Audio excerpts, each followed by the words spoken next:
నమస్తే, welcome to our channel TG TV. వార్తా కథనాలపై విశ్లేషణ కార్యక్రమం మార్నింగ్ న్యూస్కు స్వాగతం. నేను మీ జర్నలిస్ట్ సత్య. ముందుగా నిన్నటి రోజున జరిగిన రాజకీయ పరిణామాలను కనుక పరిశీలించినట్లయితే బీజేపీ అధికారంలోకి వస్తే రిజర్వేషన్లు రద్దు చేస్తానికి కుట్ర పన్నుతోందని చెప్పి ఒకవైపు కాంగ్రెస్ ఆరోపిస్తుంటే, మరోవైపు అవును ఖచ్చితంగా రిజర్వేషన్లు రద్దు చేస్తాం, ముస్లిం రిజర్వేషన్లను భాజపా రద్దు చేస్తామని చెప్పి భాజపా చెప్తున్న పరిస్థితిని మనం గమనించవచ్చు. మరోవైపు కేసీఆర్ మరి కాషాయ జెండాలు అన్నం పెడతాయా, గత 10 ఏళ్లలో తెలంగాణకు పైసా ఇయ్యని కేంద్ర ప్రభుత్వం బీజేపీ ప్రభుత్వం ఇప్పుడు మళ్ళీ ఎంపీలను గెలిపిస్తే కొత్తగా ఇచ్చేదేంటి అని ప్రశ్నిస్తున్న పరిస్థితి. మరోవైపు హరీష్ రావు తాను రాజీనామా లేఖను జేబులో పెట్టుకొని వస్తున్న గన్ పార్క్ వద్దకు రా, 10 గంటలకు నువ్వు కూడా రాజీనామా లేఖను జేబులో పెట్టుకొని రా, ఇద్దరం కలిసి మధ్యవర్తులకు ఇద్దాం, ఒకవేళ నువ్వు కనుక ఆగస్టు 15 లోపు హామీలన్నీ అమలు చేస్తే నా రాజీనామా లేఖను స్పీకర్కి ఇస్తారు మధ్యవర్తులు, ఒకవేళ నువ్వు కనుక అమలు చేయకపోతే నీ లేఖను మరి గవర్నర్కి అప్పచెప్తారు, దమ్ముంటే రా అని చెప్పి సవాల్ చేస్తున్న పరిస్థితిని మనం గమనించవచ్చు. నిన్నటితోటి నామినేషన్ల పర్వం ముగిసింది. రాష్ట్ర వ్యాప్తంగా కూడా త్రిముఖ పోటీ ఉన్నది. 17 స్థానాల్లో కూడా మరి 3 అభ్యర్థులు 3 పార్టీలకు సంబంధించిన అభ్యర్థులు హోరాహోరీగా తలపడుతున్నారు. నేటి నుంచి ప్రచారం ముమ్మరంగానే ఉంది. ఇక వార్తల విషయానికి వస్తే తెలంగాణ దినపత్రికలో మళ్ళీ ఉరిసిల్ల, ఒకే రోజు ఇద్దరు నేతన్నల ఆత్మహత్య. ఉరివేసుకున్న 25 ఏళ్ల సాయి, 50 ఏళ్ల మల్లేశం. కొద్ది రోజుల క్రితం లక్ష్మీనారాయణ అనే కార్మికుడి ఆత్మహత్య. ఉపాధి కరువై ఉరికొయ్యకు వేలాడుతున్న నేతలు. కాంగ్రెస్ సర్కారు వచ్చాక ఆగిన సాంచాలు. ఇప్పటికీ బతుకమ్మ చీరల ఆర్డర్ ఇవ్వని సర్కార్. చేనేత పరిశ్రమకు 200 కోట్ల బకాయిలు. ఎలక్షన్ కోడ్ సాకుతో విడుదల చేయని ప్రభుత్వం. పని దొరకక తనువు చాలిస్తున్న నేత కార్మికులు. గతంలోనే సర్కారుకు లేఖ రాసిన కేటీఆర్ ఇప్పటికీ స్పందించని రేవంత్ రెడ్డి సర్కార్ 4 నెలల్లో మళ్ళీ ఉరిసిల్ల అయిన సిరిసిల్ల. ఏదైతే మరి సిరిసిల్ల ఒకప్పుడు ఉరిసిల్లగా ఉన్న సిరిసిల్లను మరి తెలంగాణ ప్రభుత్వం బీఆర్ఎస్ ప్రభుత్వం ఏర్పాటు చేసిన తర్వాత వాళ్లకు ప్రభుత్వ పరంగా పనులు అప్పచెప్పి వాళ్ళందరినీ కూడా గాడిలో పెట్టిన పరిస్థితి. మరోవైపు తిరిగి కొత్త సాంచాలు కూడా అక్కడ ప్రారంభమైన సిరిసిల్ల మళ్ళీ నిగనిగలాడుతూ సిరిసిల్లగా మారింది. అక్కడ అభివృద్ధికి కేర్ ఆఫ్ అడ్రస్గా నిలిచింది. మరోవైపు బీఆర్ఎస్ వర్కింగ్ ప్రెసిడెంట్ కేటీఆర్ఏ అక్కడ సాక్షాత్తు ప్రాతినిధ్యం వహిస్తూ ఉండడంతో వాళ్లకు అదొక అందివచ్చిన అవకాశంగా జరిగింది. అదేవిధంగా బతుకమ్మ చీరలతో ప్రారంభమై అనేక ప్రభుత్వ కార్యక్రమాలకు సంబంధించి పంపిణీ ఉన్నా కూడా, రంజాన్ బట్టలు లాంటివి ఏమున్నా కూడా అవి సిరిసిల్ల నేత కార్మికులకు అప్పచెప్పి వాళ్ళందరినీ కూడా ఉపాధి పరంగా పటిష్టం చేసిన పరిస్థితులలో తిరిగి కాంగ్రెస్ ప్రభుత్వం వచ్చిన తర్వాత మళ్ళీ ఉరిసిల్లగా మారిన పరిస్థితులు మనం గమనించవచ్చు. ఏదైతే బతుకమ్మ చీరలు ఇప్పటి వరకు కూడా వాళ్ళకు ఆర్డర్ ఇయ్యని పరిస్థితి. బతుకమ్మ చీరలను మరి సంవత్సర కాలం పాటు వాళ్ళు నేస్తూనే ఉంటారు, దాంతో వాళ్ళకు ఉపాధి లభించేది. మరి ఇప్పుడు పూర్తి స్థాయిలో సాంచాలు ఆగిపోతున్న పరిస్థితిని మనం గమనించవచ్చు. ఈ పరిస్థితులలో మరి అప్పులు తీసుకొచ్చిన ఏదైతే చేనేత కార్మికులు ఉన్నారో వాళ్ళు ఆత్మహత్య చేసుకుంటున్న పరిస్థితిని కూడా గమనించవచ్చు. మళ్ళీ ఉరిసిల్లగా మారిందని చెప్పి ఇక్కడ ప్రధానంగా వార్తను ప్రచురించిన అంశాన్ని మనం గమనించవచ్చు. ఇకపోతే ప్రభుత్వం మొద్దు నిద్ర వీడాలి, నేతన్నలను ఆదుకోవాలని కేటీఆర్ డిమాండ్. నేతన్నల కుటుంబాలకు కేటీఆర్ వినోద్ పరామర్శ. రాయన్న సిరిసిల్ల జిల్లాలో ఆత్మహత్య చేసుకున్న 2 నేత కార్మికులు అడిచెర్ల సాయి, అంకారం మల్లేశం కుటుంబాలను BRS working president KTR Karimnagar MP అభ్యర్థి బోయినపల్లి వినోద్ కుమార్లు పరామర్శించారు. ఈ సందర్భంగా కేటీఆర్ మాట్లాడుతూ బీఆర్ఎస్ ప్రభుత్వ హయాంలో నేత కార్మికుల జీవితాలకు భరోసా కల్పించేందుకు, వారి ఉపాధి అవకాశాలను మెరుగుపరిచేందుకు వివిధ కార్యక్రమాలు చేపట్టి అండగా నిలిచామన్నారు. కానీ కొత్తగా వచ్చిన కాంగ్రెస్ ప్రభుత్వం తమపై కక్షతో నేతన్నల కోసం గతంలో ప్రవేశపెట్టిన కార్యక్రమాలను ఆపేసి నేతన్నల ఆత్మహత్యలకు కారకులయ్యారని చెప్పి ఆయన ఆవేదన వ్యక్తం చేస్తున్న పరిస్థితిని మనం గమనించవచ్చు. ఇక్కడ కాంగ్రెస్ ప్రభుత్వం ఏదైతే ఉన్నదో అది గత ప్రభుత్వ విధానాలన్నింటినీ కూడా, అంటే కేసీఆర్ ఆనవాళ్లను లేకుండా చేస్తామని ఏదైతే రేవంత్ రెడ్డి ప్రకటించిండో అందులో భాగంగా గత ప్రభుత్వం కొనసాగించే ఏ కార్యక్రమాన్ని కూడా ఆయన సజావుగా మరి సాగనిచ్చేట్లు లేడు. ఏదైతే మరి నేతన్నలకు సిరిసిల్ల నేత కార్మికులకు అండగా నిలవడానికి బతుకమ్మ చీరలో మరి పంపిణీ ఆర్డర్ను వాళ్ళకు అప్పచెప్తే దాన్ని మరి ఇక్కడ ఇప్పుడు కాంగ్రెస్ ప్రభుత్వం రద్దు చేసిన పరిస్థితిని మనం గమనించవచ్చు. మరోవైపు కళ్యాణ లక్ష్మికి ఇప్పటివరకు అతిగతి లేదు. మరి పెన్షన్లను కూడా మరి 4,000 చేస్తా అన్న పరిస్థితులలో ఇప్పటివరకు ఆ 2,000 కూడా ఇచ్చే పరిస్థితి లేదు. మరోవైపు కాళేశ్వరం ఏదైతే ప్రతిష్టాత్మక ప్రాజెక్టు ఉన్నదో ఆ ప్రాజెక్టు మరి ప్రతిష్టను మసకబార్చేందుకు అనేక కుట్రలు పడుతున్న పరిస్థితిని కూడా మనం గమనించవచ్చు. అంటే గత ప్రభుత్వం ఆనవాళ్ళు లేకుండా కేవలం కాంగ్రెస్ ప్రభుత్వం మాత్రమే తెలంగాణకు న్యాయం చేసిందని చెప్పి దాన్ని ఏదైతే మరి నిలబెడదామని చూస్తున్నాడో అందులో భాగంగా ఇటు నేత కార్మికులను, అటు రైతులను, ఇటు ప్రజలను కూడా ఇబ్బందులు పెడుతున్న పరిస్థితులను మనం ఇక్కడ గమనించాలి. బోనస్ బోగస్ తులం తుస్ దేవుని మీద ఒట్టేస్తే నమ్మేటట్టున్నదా? నేను తెలంగాణ కేసమే పుట్టిన రైతుల గుండెల్లో కేసీఆర్ ఉన్నాడు, కేసీఆర్ గుండెల్లో తెలంగాణ ఉన్నది. కాంగ్రెస్ బీజేపీ ఒక్కటి కాబట్టే భువనగిరిలో పదవులు పంచుకున్నాయి.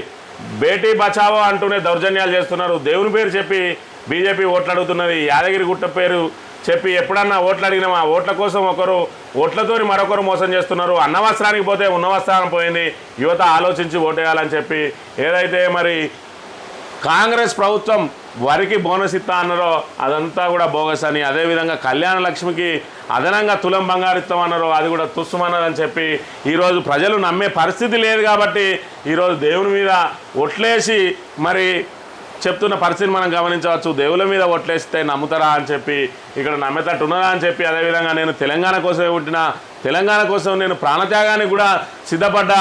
కేసీఆర్ అంటే కేసీఆర్ గుండెల్లో తెలంగాణ ఉంటుంది, మరి రైతుల గుండెల్లో కేసీఆర్ ఉంటాడని చెప్తున్న పరిస్థితిని మనం గమనించవచ్చు. ఈరోజు మరి ఏదైతే అన్నవస్త్రం కోసం పోతే ఉన్నవస్త్రం ఊడినట్టు ఏదైతే ఆశతోటి మరి సంక్షేమ పథకాలను రెట్టింపు చేస్తారనే ఆశతోటి ఏదైతే మరి ప్రజలు ఓటేసిరో ఆ ప్రజలను మరి సమూలంగా నాశనం చేసే పరిస్థితులలో కాంగ్రెస్ ఉన్నాయి. కాబట్టి కాంగ్రెస్ మెడలు వంచి హామీలు అమలు చేయాలంటే ఖచ్చితంగా ఈరోజు కేసీఆర్కు మళ్ళీ 10 నుంచి 12 ఎంపీ సీట్లు మీరు అప్పచెప్పినట్టయితే కాంగ్రెస్ మెడలు వంచి మరి హామీలన్నింటినీ కూడా అమలు చేయిస్తా అని చెప్తున్న పరిస్థితిని మనం గమనించవచ్చు. అమరవీరుల స్తూపం దగ్గరకు రా, రాజీనామా పత్రంతో నేను వస్తా, నువ్వు వస్తావా? సీఎం రేవంత్కు సవాల్ చేసిన హరీష్ రావు మెదకు వచ్చి లిల్లీపుట్ ఏదేదో మాట్లాడాడు. నువ్వు మెదకు వచ్చావంటేనే కారణం కేసీఆర్ రోడ్ షోలో రేవంత్ రెడ్డిపై ఘాటైన వ్యాఖ్యలు అని చెప్పి ఏదైతే మరి నేను ఆగస్టు 15 లోపు రుణమాఫీ అమలు చేస్తే రాజీనామా చేస్తావా అని చెప్పి సవాల్ విసిరిన రేవంత్కు మరి ఆయన సవాల్ను స్వీకరించి హరీష్ రావు నేను 10 గంటలకు మరి ఏదైతే అమరవీరుల స్తూపం దగ్గరికి వస్తా, మరి అక్కడికి నువ్వు రా, నేను ఇస్తా రాజీనామా లేక నువ్వు ఈ మధ్యవర్తుల చేతిలో పెడదాం. మరి ఒకవేళ ఆగస్టు 15 లోపు నువ్వు ఇచ్చిన హామీలను కనుక నిలబెట్టుకున్నట్టయితే, అమలు చేసినట్టయితే నా రాజీనామా లేఖను స్పీకర్కు పంపిస్తారు. లేదంటే నువ్వు అమలు చేయక విఫలమైన పక్షంలో నీ రాజీనామా లేఖను గవర్నర్కు పంపిస్తారు. దమ్ముంటే రా అని చెప్పి సవాల్ చేస్తున్న పరిస్థితిని మనం ఇక్కడ గమనించవచ్చు. ఇకపోతే పొంగులేటి భయపెట్టారా, వియంకుడికి టికెట్పై చర్చ రచ్చ. ఏదైతే ఖమ్మం టికెట్ మరి 3 మంత్రులు కూడా పోటీపడి మరి పొంగులేటి శ్రీనివాసరెడ్డి ఏదైతే తన తమ్ముడిని అడ్డం పెట్టి మరి ఆయన వియంకునికి టికెట్ సాధించుకున్న విషయాన్ని ఇక్కడ మనం గమనించవచ్చు. అంటే పొంగులేటి శ్రీనివాసరెడ్డి రాబోయే రోజుల్లో బీజేపీలోకి పోతాడు, ఏకనాథ్ షిండేగా మారుతాడని కూడా ఒక చర్చ వచ్చిన నేపథ్యంలో అధిష్టానం మరి భయపడే ఇప్పుడు ఆయన ఎవరైతే ఆయన వియంకుడు ఉన్నాడో రఘురామరెడ్డికి టికెట్ ఇచ్చిందా అని చెప్పి ఇక్కడ అనుమానాలు వ్యక్తం చేస్తూ ఒక వార్తను ప్రచురించింది. పొంగులేటి దగ్గర 30 మంది ఎమ్మెల్యేలు ఉన్నారు. మరి రేపు కాంగ్రెస్ పరిస్థితి మరి తారుమారైన పక్షంలో ఆయన బీజేపీ గూటికి 30 మంది ఎమ్మెల్యేలతోటి పోతారు. మరోవైపు ఆయనకు ముఖ్యమంత్రి పీఠం ఇస్తామని కూడా బీజేపీ ఆఫర్ చేసినట్టుగా ప్రచారం జరిగిన నేపథ్యంలో తిరిగి మరి ఖమ్మంలో ఆయనకే పెద్దపీట వేసిన అంశాన్ని మనం ఇక్కడ గమనించవచ్చు. ఖమ్మం కాంగ్రెస్ నేతల కుతకుత, తెలంగాణ కాంగ్రెస్కు కొత్త సమస్య. లోక్సభ టికెట్తో ముదిరిన లొల్లి, టికెట్ ఆశించి బగిపడ్డ బట్టి భార్య నందిని వియంకుడికి టికెట్ ఇప్పించుకోవడంలో పొంగులేటి సక్సెస్. రేవంత్ సహకారంతోనే రఘురామరెడ్డికి టికెట్. పొంగులేటితో 30 మంది ఎమ్మెల్యేలు ఉన్నారని పార్టీ భయపడిందా? సైలెంట్ అయిన తుమ్మల నాగేశ్వరరావు. తలో దిక్కు ఖమ్మం మంత్రులు నేతలు. ఎన్నికల్లో పనిచేసేది ఎవరు, గెలిచేదేలా? ఆసక్తికరంగా ఖమ్మం లోక్సభ రాజకీయం అని చెప్పి ఇక్కడ ప్రచురించింది.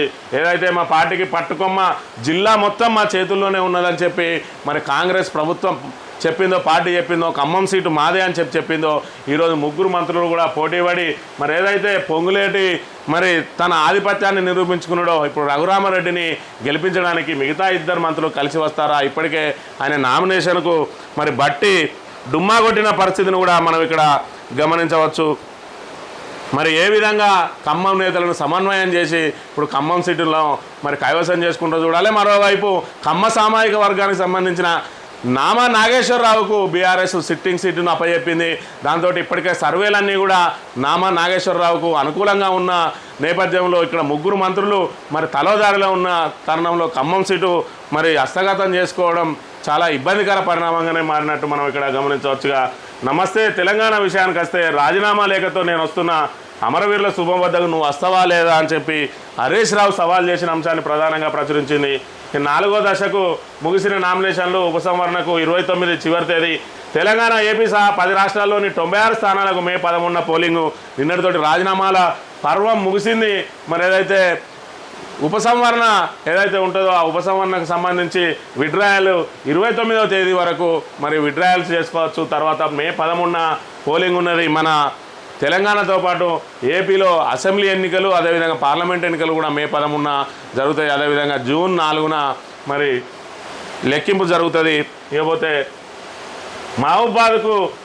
మహబూబాద్ ఎంపీ కవిత మరి నిన్నటి రోజున ప్రచారంలో ఆమెకు మరి అక్కడ ఉన్న మహిళా రైతులు గోడు వెళ్ళవేసుకుంటున్న అంశాన్ని మనం ఇక్కడ గమనించవచ్చు.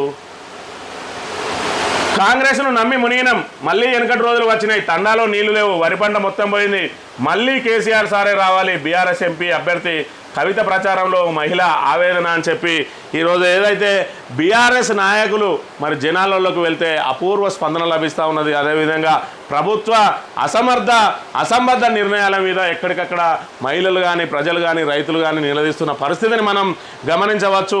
4 నెలల్లోనే అధపాతాలని పోయింది తెలంగాణ. మరి ఏదో ఇస్తారని చెప్పి అరచేతిలో వైకుంఠం చూపించి ఈరోజు తాగునీరు ఇవ్వని పరిస్థితి ఉన్నది. మరోవైపు ఇక్కడ తండాల్లో తాగడానికి కూడా నీళ్లు లేవని చెప్తున్న పరిస్థితిని మనం ఇక్కడ గమనించవచ్చు. ఏదైతే ఎమ్మెల్యే ఎన్నికల్లో కాంగ్రెస్ పార్టీ మాయమాటలు నమ్మి మోసపోయామని ఓ మహిళ ఆవేదన వ్యక్తం చేసింది. ఎన్నికల ప్రచారంలో భాగంగా గురువారం ఉదయం బీఆర్ఎస్ మహబూబాద్ ఎంపీ అభ్యర్థి కవిత జిల్లా కేంద్రంలోని ఎన్టీఆర్ స్టేడియంలో మార్నింగ్ వాక్తో పాటు పట్టణంలోని కూరగాయ మార్కెట్లో వ్యాపారులు స్థానికులను కలిసి కారు గుర్తు కొట్టేయాలని అభ్యర్థించారు. ఈ సందర్భంగా మండలం పరిధిలోని రేగడి తండాకు చెందిన బానోత్ ఖాళీ అక్కడే ఆకుకూరలు అమ్ముతుండగా కవిత వద్దకు వెళ్లి బీఆర్ఎస్ కొట్టేయాలని అభ్యర్థించారు. అందుకని స్పందిస్తూ మొన్న జరిగిన ఎన్నికల్లో కాంగ్రెస్ పార్టీ చెప్పింది నమ్మి మోసపోయినాం, కాంగ్రెస్ కొట్టేసినందుకు వరి పంట మొత్తం పోయిందని చెప్పి ఆవేదన వ్యక్తం చేసి ఖచ్చితంగా ఈసారి బీఆర్ఎస్కి అండగా నిలుస్తామని చెప్పిన పరిస్థితిని కూడా మనం గమనించవచ్చు. ఇకపోతే మరి తెలంగాణకు సంబంధించి గ్రాడ్యుయేట్ ఎమ్మెల్సీ ఎన్నికలకు సంబంధించి కూడా నోటిఫికేషన్ రిలీజ్ అయింది. ఏదైతే మే 27న గ్రాడ్యుయేట్ ఎమ్మెల్సీ ఉప ఎన్నిక వరంగల్, నల్గొండ, ఖమ్మానికి స్థానానికి సంబంధించిన షెడ్యూల్ రిలీజ్ అయింది. మే 2 నుంచి నామినేషన్ల స్వీకరణ, అదేవిధంగా మే 27న మరి ఎన్నిక జరగబోతూ ఉన్నట్టుగా కూడా మరి ఇక్కడ ఎన్నికల సంఘం నుంచి వచ్చింది. టెట్పై ఎమ్మెల్సీ ఉప ఎన్నిక ప్రభావం మే 20 నుంచి జూన్ 3 వరకు పరీక్ష, మధ్యలో మే 27న పోలింగ్ ఉన్నాయి. కాబట్టి ఏదైతే ఎమ్మెల్సీ గ్రాడ్యుయేట్ ఎన్నికల్లో అంటే టెట్కు వీళ్ళందరూ కూడా ప్రధానంగా మరి అభ్యర్థులందరూ కూడా వాళ్ళు ఓటు కలిగి ఉన్న వాళ్ళే కాబట్టి టెట్కు రాసే వాళ్ళందరూ కూడా దీని ప్రభావం మరి టెట్పై కూడా పడుతుందని చెప్పి ఇక్కడ ప్రధానంగా వార్తను ప్రచురించింది. రైట్. జనంపై ధరలు మోదీ, బీజేపీ హయాంలో నిత్యావసరాల ధరలు పైకి, ఉప్పు పప్పు నుంచి కూరగాయల వరకు బగ్గు, 10 ఏళ్ల పాలనలో 300% వరకు పెరుగుదల, చమురు పంట సాగు పెట్టుబడి ఖర్చు కారణమే ముగ్గురికి వారం భోజనం ఖర్చు 2000 పైన ధరల కళ్ళెం వేయడంలో మోదీ సర్కార్ ఫెయిల్. సిఎస్డిఎస్ సర్వేలో 57% అభిప్రాయం ఇదే. ఎన్నికలపై ధరల ప్రభావం ఉంటుందన్న ఓటర్లు. ఏదైతే మరి ధరలను మోదీ సర్కారు నిత్యావసర సరుకుల మీద మరి ధరలను పెంచడానికి మోదీ కార్యక్రమాలే, వాటి కార్యకలాపాలే కారణం. ఈరోజు నిత్యావసర వస్తువుల ధరలు ఈ రకంగా పెరిగిపోయినాయి అని చెప్పి దానికి సంబంధించిన వార్త మరి ఇక్కడ ప్రచురించింది. 10 ఏళ్ల పాలనలో 300% వరకు పెరిగింది. ముగ్గురికి వారం భోజనం ఖర్చు 2000 పైన అవుతుంది. అంటే తిండికే 7-8 ఖర్చు అవుతుంది. 10,000 రూపాయల సాధారణ సగటు జీతం పొందేవానికి తిండికే 8,000 రూపాయలు ఖర్చు అవుతున్న పరిస్థితిని మనం ఇక్కడ గమనించవచ్చు. కాళేశ్వరం ప్రాజెక్టుకు సంబంధించి మేడిగడ్డ పునరుద్ధరణపై ఆసక్తి చూపిన రాష్ట్ర ప్రభుత్వం ఇక కేంద్రం దయా అని చెప్పి ఇక్కడ ఒక వార్త ప్రచురించింది. ఏదైతే ఎన్డీఎస్ఏ అధికారుల నిపుణుల కమిటీ నివేదిక వచ్చే వరకు మేము మరి ఏదైతే మరమ్మత్తు ప్రక్రియ చేపట్టామని చెప్తున్న పరిస్థితి. ఒకవైపు సాగునీటి మరి ఇంజనీర్లు ఏదైతే ఉన్నారో సాగునీటి అధికారులు వాళ్ళు తాత్కాలికంగా కరకట్టగట్టి మరి వస్తే నీళ్ళని కనబెల్లి ద్వారా తరలించడానికి ఏర్పాటు చేస్తే వారి మీద మరి ఉత్తమ్ కుమార్ రెడ్డి ఏదైతే నీటిపారుదల శాఖ మంత్రి ఉన్నాడో ఆయన వాళ్ళ మీద అరిచిన పరిస్థితిని మనం గమనించవచ్చు. నాకు తెలియకుండా మీరెవరు దానిలో జోక్యం చేసుకోవడానికి? ఎన్డీఎస్సీ నిపుణుల నివేదిక వచ్చే వరకు ఎలాగా ముట్టుకోవద్దు కాళేశ్వరం. మేము ఏదైతే కాళేశ్వరం మీద అభాండాలు వేసినామో మన అభాండాలన్నింటినీ కూడా నిజమని నమ్మించాలంటే ఖచ్చితంగా మనం దానికే కట్టుబడి ఉండాలని చెప్పి ఆయన అధికారులను మరి అదలాయించి బెదిరించిన పరిస్థితిని కూడా మనం ఇక్కడ గమనించవచ్చు. ఇక సాక్షి దినపత్రిక విషయానికి వస్తే ఢిల్లీని ఏటీఎంగా మార్చేశారంటున్న అమిత్ షా, అదేవిధంగా కాషాయ జెండాలు కడుపు నింపుతాయా అని చెప్పి ఇక్కడ కేసీఆర్ ప్రశ్నిస్తున్న పరిస్థితి. మరోవైపు రిజర్వేషన్ల రద్దుకు బీజేపీ కుట్ర అని చెప్పి ఇక్కడ రేవంత్ రెడ్డి చెప్తున్న పరిస్థితిని మనం గమనించాలి. ఏదైతే మరి ఢిల్లీకి ఏటీఎంగా మార్చారు, కాంగ్రెస్ గెలిచిన కొన్ని రోజులకే రాష్ట్రాన్ని భ్రష్టు పట్టించింది కాంగ్రెస్. సిద్దిపేట బీజేపీ విశాల జనసభలో కేంద్ర మంత్రి అమిత్ షా ఫైర్. బీఆర్ఎస్ కాంగ్రెస్ రెండు ఒకటే నిండా అవినీతిలో మునిగాయి. మేము మూడోసారి గెలిస్తే అవినీతిని పూర్తిగా అంతం చేస్తాం. తెలంగాణ అభివృద్ధి బీజేపీతోనే సాధ్యం. ఇక్కడ 12 సీట్లు మావే. తెలంగాణలో ముస్లిం రిజర్వేషన్లను రద్దు చేస్తాం. ఆ స్థానంలో ఎస్సీ ఎస్టీ బలహీన వర్గాలకు ఇస్తామని ప్రకటన. ఏదైతే రాజ్యాంగ సవరణ చేపడతారు, రాజ్యాంగాన్నే మార్చేస్తారని కాంగ్రెస్ మరి ఇక్కడ ప్రజలను భయపెట్టే ప్రయత్నం చేస్తుందో దానికి మరి ఖచ్చితంగా రాజ్యాంగ సవరణ చేస్తాం. ఇక్కడ ఏదైతే మత ప్రాతిపదికన రిజర్వేషన్లు ఇచ్చారో ఆ రిజర్వేషన్లను ఖచ్చితంగా తెలంగాణలో ముస్లిం రిజర్వేషన్లను రద్దు చేస్తామని భాజపా ప్రకటించింది భాజపా పార్టీ. మరోవైపు ఇక్కడ రిజర్వేషన్ల రద్దుకు బీజేపీ కుట్ర అని చెప్పి ఇక్కడ రేవంత్ రెడ్డి చెప్తున్న పరిస్థితి. ఆర్ఎస్ఎస్ ఎజెండా అమలు చేయడమే ఆ పార్టీ లక్ష్యం అంటూ ఉన్నాడు. రిజర్వేషన్లు రద్దు చేసి బీజేపీ కుట్ర నేనే చెప్పడం కాదు, వాళ్ళే భాజపా రిజర్వేషన్లను రద్దు చేస్తామని ప్రకటించిన పరిస్థితిని మనం ఇక్కడ గమనించవచ్చు. వీళ్ళు నిన్నటి రోజున బీజేపీపై ఛార్జ్ షీటును విడుదల చేసిన సీఎం రేవంత్ రెడ్డి. బీజేపీకి వేసే ప్రతి ఓటు రిజర్వేషన్ల రద్దుకు వేసినట్టే. ఎస్సీ ఎస్టీ ఓబీసీ మైనార్టీల విషయం గమనించాలి. రిజర్వేషన్ల శాతం పెంచాలన్నదే రాహుల్ లక్ష్యమని వెల్లడి. నయవంచన, 10 ఏళ్ల మోసం, 100 ఏళ్ల విధ్వంసం పేరిట ఛార్జ్ షీటు రిలీజ్ చేసినామని చెప్తా ఉన్నారు. ఏదైతే రిజర్వేషన్లు రద్దు చేస్తామని చెప్పి బీజేపీ ప్రకటించిందో దాన్ని బీసీలకు కూడా అన్వయించి ఎస్టీలకు కూడా అన్వయించడానికి మరి ఇక్కడ కాంగ్రెస్ పార్టీ ప్రయత్నం చేస్తూ ఉన్నది. వాళ్ళు ముస్లిం రిజర్వేషన్లను రద్దు చేసి ఓబీసీ రిజర్వేషన్లు, ఎస్సీ ఎస్టీ రిజర్వేషన్లకు వాటిని కలుపుతాం, మరింత పెంచుతామని చెప్తున్నారు. ఇక్కడ ముస్లింల రిజర్వేషన్లను మాత్రమే రద్దు చేస్తామని బీజేపీ చెప్తా ఉన్నది. రిజర్వేషన్లన్నీ రద్దు అవుతాయి అని చెప్పి కాంగ్రెస్ భయపెట్టే ప్రయత్నం చేస్తూ ఉన్నది. స్థూలంగా ఇది వారిద్దరి మధ్య నడుస్తున్న వార్ను మనం గమనించవచ్చు. ఇకపోతే నేటి రోజున కేసీఆర్ రోడ్ షోకు మరి అనూహ్య స్పందన లభిస్తూ ఉన్నది. కేసీఆర్ ఎక్కడికి వెళ్ళినా కూడా మొన్నటి ఎన్నికల్లో ఓటమికి పశ్చాత్తాపడ్డ ప్రజలు ఎవరైతే ఉన్నారో వాళ్ళందరూ కూడా బ్రహ్మరథం పడుతున్న పరిస్థితిని మనం ఇక్కడ గమనించవచ్చు. కేసీఆర్ బయటికి వెళ్ళిందంటే మరి నెక్స్ట్ సీఎం కేసీఆర్నే మరి ఇక్కడ ఊహించుకుంటా ఉన్నారు. సీఎం అంటే కేసీఆర్, తెలంగాణకు మరి బ్రాండ్ కేసీఆర్ అని చెప్పి ప్రజలందరూ కూడా తాము మోసపోయినామని చెప్పి ఇట్లా జరుగుతుంది అనుకోలేదని చెప్పి ఏదైతే బీఆర్ఎస్ మీద అలకబూనినరో ఆ అలకను ఓటు రూపంలో చూపించారు. కానీ సీఎం మారే అంత దిశగా అది పోతుంది అనుకోలేదు. కొన్ని సీట్లు తగ్గుతాయి అనుకున్న పరిస్థితి. ఈరోజు ప్రజలందరూ కూడా తాము ఖచ్చితంగా బీఆర్ఎస్ వెంటే ఉంటామని చెప్పి ఆయన ఎక్కడికి వెళ్ళినా కూడా బ్రహ్మరథం పడుతున్న పరిస్థితిని మనం గమనించవచ్చు. ఈ సందర్భంగా ఆయన కాషాయ జెండాలు కడుపు నింపుతాయా, 10 ఏళ్ల పాలనలో బీజేపీ ఏ వర్గానికి న్యాయం చేసింది, భువనగిరి రోడ్ షో కార్నర్ మీటింగ్లో కేసీఆర్ ఫైర్. భువనగిరి వినాయక చౌరస్తాలో నిర్వహించిన కార్నర్ మీటింగ్కు హాజరైన జనాన్ని మనం ఇక్కడ గమనించవచ్చు. బీజేపీ కాంగ్రెస్ రెండు ఒకటే. ఆ పార్టీ దేవుడి పేరు చెప్పి ఓట్లాడుకుంది, ఇంకో పార్టీ దేవుడి మీద ఒట్లు పెట్టి ఓట్లాడుకుంటోంది. తెలంగాణకు మొదటి శత్రువు కాంగ్రెసే. రైతు బంధుకు పరిమితి ఎందుకు, వారికి 500 బోనస్ ఏది, మంచిగున్న తెలంగాణ ఆగమైపోతుంది, బీఆర్ఎస్ను గెలిపిస్తే పోరాడదామని వెల్లడి. ఏదైతే మరి తెలంగాణ సుభిక్షంగా ఉండే 10 ఏళ్ల పాటు ఈరోజు ఆగమాగం అవుతున్న పరిస్థితిని మరి ప్రజలందరూ స్వయంగా అనుభవిస్తున్నారు. ఏ రోజు కూడా సాగునీటికి తాగునీటికి ఇబ్బంది లేకుంటున్న పరిస్థితులు గత 10 ఏళ్లలో ఈరోజు సాగునీటి కోసం రైతులు అన్నమో రామచంద్ర అని అరిచిన పరిస్థితి. మరోవైపు సగానికి సగం పంట కోల్పోయిన పరిస్థితి. ఇప్పుడేమో తాగునీటికి కూడా ఇబ్బందులు పడుతున్న పరిస్థితి.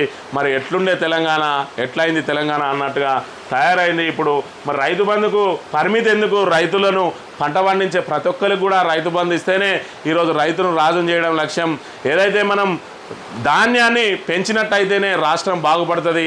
అందులో 10 ఎకరాలైనా 20 ఎకరాలైనా సాగు చేసే వాళ్ళందరినీ కూడా మనం ప్రోత్సహించాలి. అందుకే పరిమితి లేకుండా మేము ఇచ్చినాం. మీరు పరిమితితోటి కూడా కనీసం ఇస్తలేరు. ఈరోజు 500 బోనస్ ఇస్తా అన్నారు, ఏమైంది బోనస్ అని ప్రశ్నిస్తున్న పరిస్థితి. అదేవిధంగా మాకు 10 సీట్లు ఇస్తే కాంగ్రెస్ మెడలు వంచుతామని కూడా ఆయన చెప్తున్న పరిస్థితిని మనం ఇక్కడ గమనించవచ్చు. ఇక ఆంధ్రజ్యోతి విషయానికి వస్తే రిజర్వేషన్ల రద్దు కుట్ర అని చెప్పి మరి ముస్లిం రిజర్వేషన్లు తొలగిస్తామని చెప్పి ఇక్కడ కుట్ర ఏం లేదు బాజాప్తా మేము తొలగిస్తామని చెప్తా ఉన్నారు. కాకపోతే ముస్లిం రిజర్వేషన్లను తొలగిస్తా అంటే ఇక్కడ బీజేపీ ఏదైతే ఉన్నదో మరి ఆ బీజేపీ మొత్తం రిజర్వేషన్లే రద్దు చేస్తుందని చెప్పి కాంగ్రెస్ చెప్తున్న పరిస్థితి. అందుకే బీజేపీ మీద ఇక్కడ వీళ్ళు ఛార్జ్ షీట్ రిలీజ్ చేసిండ్రు. లోక్సభ ఎన్నికలు రిజర్వేషన్లపైనే రెఫరెండం. మోదీ రాకముందు మన దేశ అప్పు 54 లక్షల కోట్లు, 10 ఏళ్లలో ఆయన 113 లక్షల కోట్లు అప్పు చేశారు. డబుల్ ఇంజన్ అంటే ఆదాని ప్రధాని రేవంత్ రెడ్డి అంటున్నాడు. నయవంచన 10 ఏళ్ల మోసం 100 ఏళ్ల విధ్వంసం పేరిట బీజేపీపై ఛార్జ్ షీటు రిలీజ్.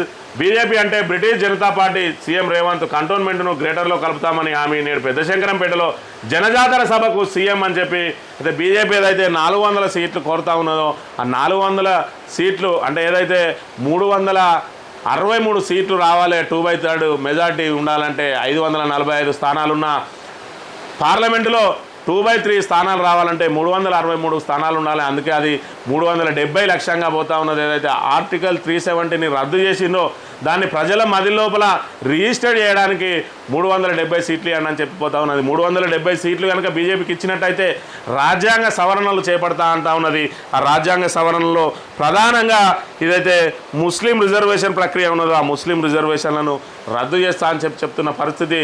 మరోవైపు సగానికి పైగా రాష్ట్రాల్లో మరి బీజేపీ ఉంటేనే, బీజేపీ అనుకూల ప్రభుత్వాలు ఉంటేనే మరి వాళ్ళు రాజ్యాంగాన్ని సవరించడానికి వాళ్ళు అనుకున్న లక్ష్యం చేరడానికి అవకాశం ఉంటుంది. దానికి సంబంధించి పూర్తి స్థాయిలో మరొకసారి చర్చిద్దాం. ఏదైతే బీజేపీ 370 వెనుక దాగి ఉన్న రహస్యాలన్నిటిని కూడా మనం మాట్లాడుకుందాం. ప్రస్తుతానికి మాత్రం బీజేపీ 400 సీట్లు కావాలని అంటున్నదని చెప్పి కాంగ్రెస్ చెప్తున్న పరిస్థితిని మనం గమనించవచ్చు. అదేవిధంగా బీజేపీ అంటే బ్రిటిష్ జనతా పార్టీ అని చెప్పి ఈరోజు కాంగ్రెస్ చెప్తా ఉన్నది. మరి కాంగ్రెస్ అంటే ముస్లిం పార్టీ అని చెప్పి ఈరోజు బీజేపీ చెప్తున్న పరిస్థితిని మనం గమనించవచ్చు. అంటే కాంగ్రెస్ బీజేపీల పోరు తారాస్థాయికి చేరింది. ఒకవైపు వీళ్ళిద్దరు కొట్లాడుతూ ఉంటే మరోవైపు బీఆర్ఎస్ మాత్రం చాప కింద నీరులా ఇప్పటికే డబుల్ డిజిట్ స్థానాలకు చేరువైంది. మరోవైపు వీళ్ళను సింగిల్ డిజిట్కే పరిమితం చేస్తారు. ఇప్పటికే సర్వేలన్నీ కూడా వీళ్ళకి సింగిల్ డిజిట్లు దాటి రావని చెప్పి కూడా హెచ్చరిస్తున్న పరిస్థితి. మరోవైపు బీజేపీకి అయితే సిట్టింగ్ స్థానాలు గల్లంతయ్యే అవకాశం ఉన్నదని కూడా సర్వేలు చెప్తున్న పరిస్థితిని మనం గమనించవచ్చు. ఇక దేవుడి పేరుతో బీజేపీ ఓట్ల వేట. ఆ పార్టీ అంటే అక్షింతలు, పులిహోర, తీర్థాలు, కాషాయ జెండాలు.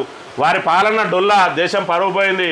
సబ్కా వికాస్ ఏది? నా బిడ్డను జైల్లో వేసిన బీజేపీకి నేను భయపడలేదు. తెలంగాణ శత్రువే కాంగ్రెస్. దేవుడి మీద ఒట్టుతో కాలం గడుపుతోంది. తెలంగాణ ప్రజల గుండెల్లో నేను, నా గుండెల్లో రాష్ట్ర ప్రజలు దించేసి కొట్లాడమంటే ఇలా. ఎన్నికల్లో బీఆర్ఎస్ను గెలిపించండి. మంచిగున్న రాష్ట్రం ఆగమైపోతుంటే చూస్తూ ఊరుకోవాలా, పోరాడాలా అని చెప్పి ఆయన ప్రజలను అడుగుతున్న పరిస్థితిని మనం గమనించవచ్చు. ఏదైతే మరి దేవుని పేరుతోటి బీజేపీ ఓట్ల వేట పడుతుంది. ఆ పార్టీ అంటే అక్షింతలు, పులిహోర, తీర్థాలు, కాషాయ జెండాలు తప్ప అభివృద్ధి అనేది శూన్యం. ప్రజలకు ఏం చేసిరు అనేది చెప్పరు. తెలంగాణకు ఇప్పటివరకు 10 ఏళ్లలో చేసింది ఏం లేదని కూడా చెప్తున్న పరిస్థితిని మనం గమనించవచ్చు. ఇకపోతే కేరళ తీర్పు వయనాడ్. జాతీయ స్థాయిలో కాంగ్రెస్ లెఫ్ట్ దోస్తీ, ఇక్కడ కుస్తీ. వయనాడ్ నుంచి పోటీలో కాంగ్రెస్ అగ్రనేత రాహుల్, ఆయన సిపిఐ జాతీయ కార్యదర్శి రాజా భార్య సవాల్.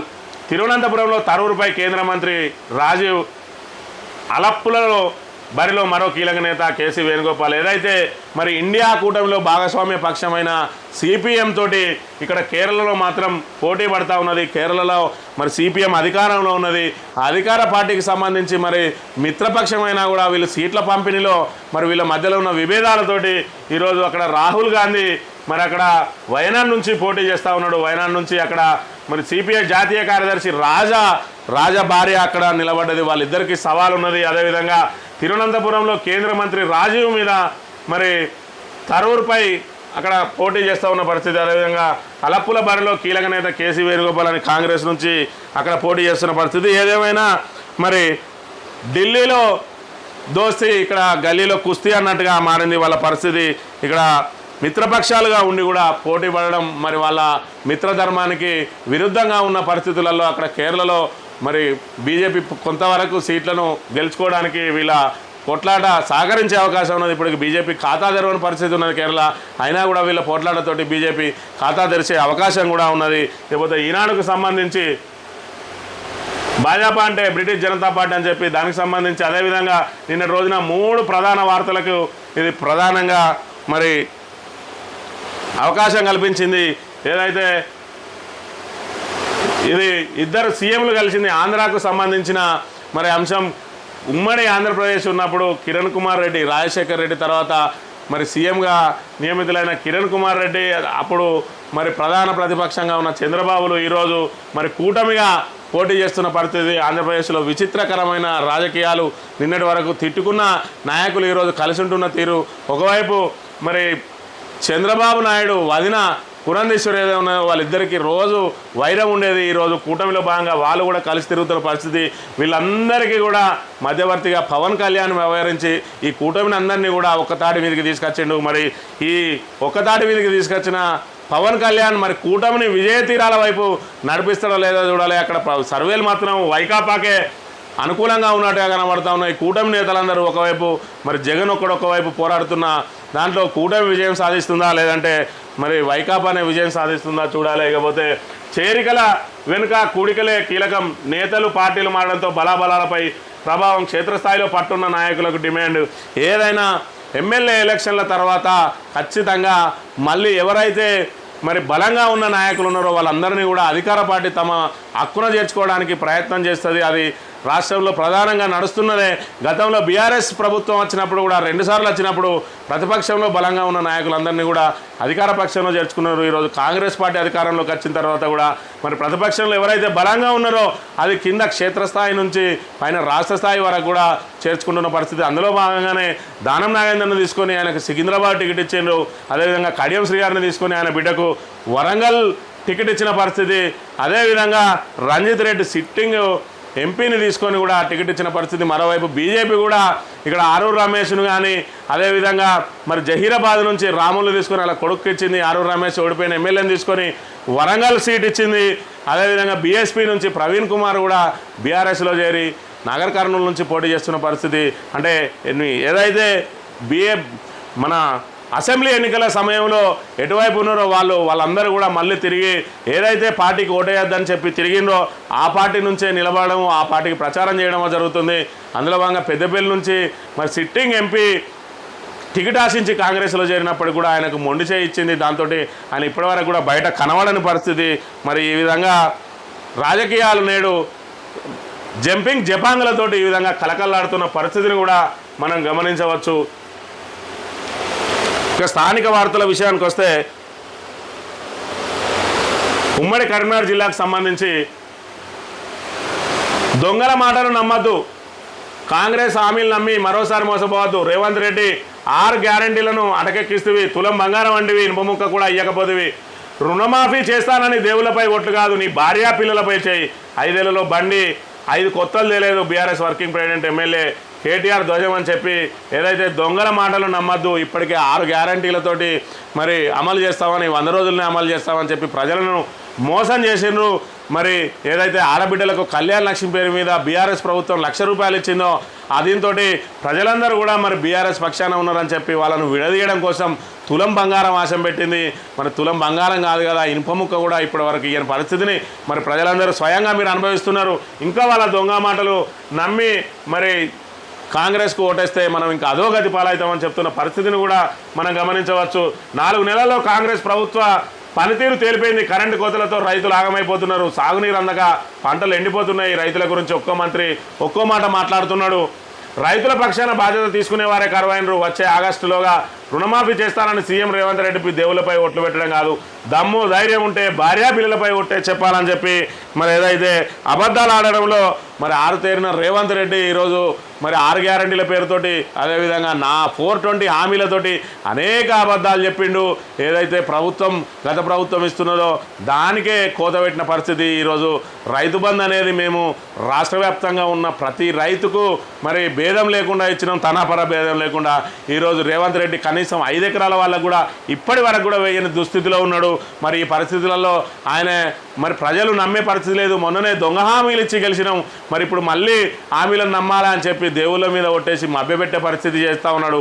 నువ్వు దేవుళ్ళ మీద ఒట్టేసి కాదు, నీ భార్య పిల్లల మీద ఒట్టేసి చెప్పు, నీకు నిజంగానే చిత్తశుద్ధి ఉంటే అని చెప్పి రేవంత్ రెడ్డి అడుగుతున్న పరిస్థితిని మనం గమనించవచ్చు. మరోవైపు బండి నయా పైసా తేలేదని చెప్పి కూడా చెప్తున్న పరిస్థితి. బండి సంజయ్ ధర్మం అనడం తప్ప ఒక ఎంపీగా తన కర్తవ్యాన్ని నిర్వర్తించలేదు, కరీంనగర్ అభివృద్ధికి నయా పైసా తేలేదు, వెనుకటి నుంచి అంగన్వాడీ కేంద్రాలకు వచ్చే పాలు గుడ్లు కూలీలకు కల్పించే ఉపాధి పనిని కూడా ఆయన చెప్పడం విడ్డూరంగా ఉన్నదని చెప్పి ఏదైతే ఏం తెచ్చినవా అని చెప్పి అడిగితే మరి నువ్వు నిధులు ఏం తెచ్చినావని అడిగితే ఖచ్చితంగా ఆయన ఏదైతే రొటీన్గా కేంద్ర ప్రభుత్వం నుంచి తెలంగాణ నుంచి వెళ్ళిన పన్నులలో వసూలైన డబ్బులలో నుంచి ఎంతో కొంత తిరిగి రాష్ట్రానికి అప్పచెప్పే రొటీన్ ఫండ్ను నేనే తెచ్చినా అని గొప్పలు చెప్పుకుంటున్న పరిస్థితి బండి సంజయ్ కరీంనగర్కు మరి చేసింది ఏమీ లేదని చెప్పి కూడా ఆయన చెప్తున్న పరిస్థితిని మనం గమనించవచ్చు. ఇకపోతే ఇక్కడ పెద్దపల్లి ఎంపీ అభ్యర్థి కొప్పులీశ్వర్ సంబంధించి కాంగ్రెస్ అంటేనే జూటా పార్టీ 6 గ్యారంటీలకు ఎగనామం పెట్టింది బీఆర్ఎస్ పెద్దపల్లి అభ్యర్థి కొప్పుల ఈశ్వర్.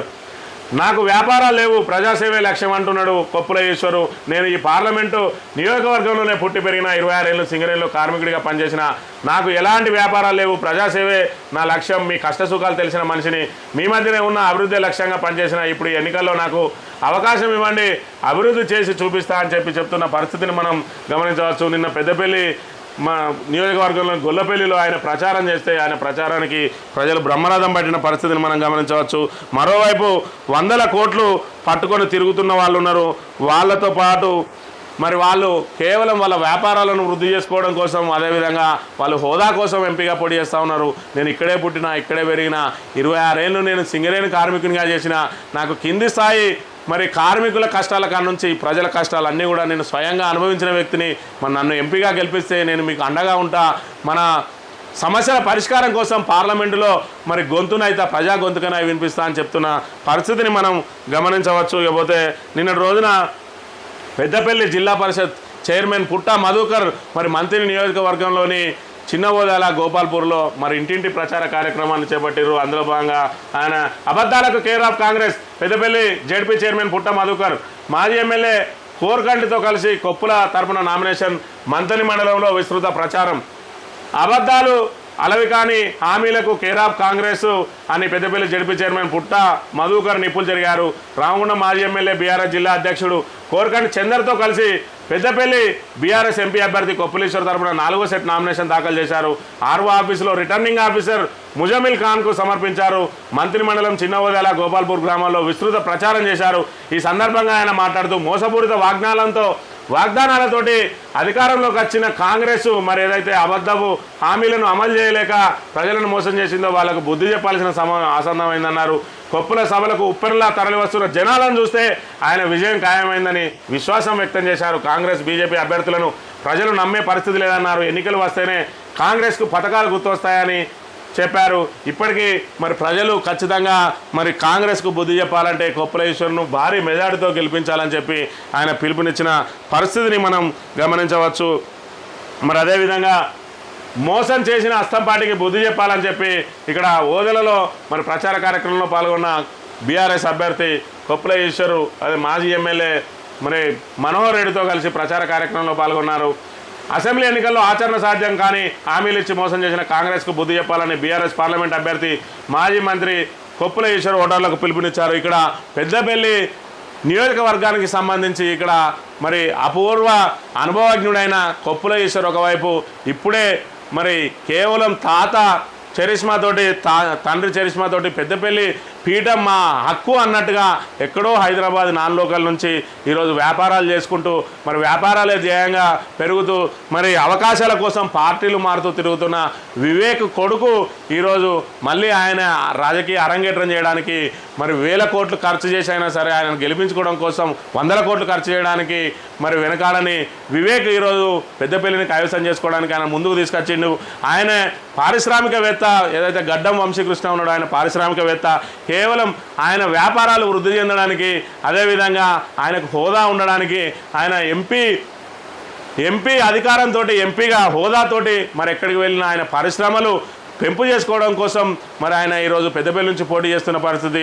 మరోవైపు కొప్పుల ఈశ్వరు ప్రజల్లో పుట్టి ప్రజల్లో పెరిగి ఇక్కడే పుట్టి ఇక్కడే పెరిగి ఏదైతే సింగరేణి కార్మికునిగా అనుభవం ఉన్నది, అదేవిధంగా ఎమ్మెల్యేగా చేసిన అనుభవం ఉన్నది, అదేవిధంగా సౌమ్యుడిగా పేరున్నది, మరి వివాద రహితుడిగా పేరున్నది, నిత్యం జనం సమస్యల కోసమే పోరాడిండు. ఆ పోరాటంలో ఆయన మీద అనేక కేసులు కూడా మరి పెట్టిన సంగతి మనం గమనించిందే. గతంలో సికాసాలో కూడా పనిచేసిండు కొప్పుల ఈశ్వరు. ఆయన ప్రజల కోసం ఏ వేదిక ఉంటే ఆ వేదికను వినియోగించుకొని ఆయన ప్రజల కోసం పోరాడిన పరిస్థితి, నిత్యం ప్రజల్లోనే ఉండే వ్యక్తి. మరి ఇక్కడ ఏదైతే మరి ధనవంతునికి, వంశీ అనే ధనవంతునికి, ఇక్కడ ఉన్న గుణవంతునికి, అదేవిధంగా ఈయన భూగర్భ కార్మికునికి ఆయన ఆగర్భ శ్రీమంతునికి మధ్య పోటీ జరుగుతున్నది. ప్రజలు మరి ప్రజల కోసం పోరాడే, ప్రజల్లో నుంచి వచ్చిన వ్యక్తి వైపు నిలబడతారా లేదంటే పైసల వైపు నిలబడతారా అన్నది పెద్దపల్లిలో ఆసక్తికరంగా మారింది. ఇది ఈరోజు మార్నింగ్ న్యూస్. తిరిగి రేపు కలుద్దాం. Thank you very much.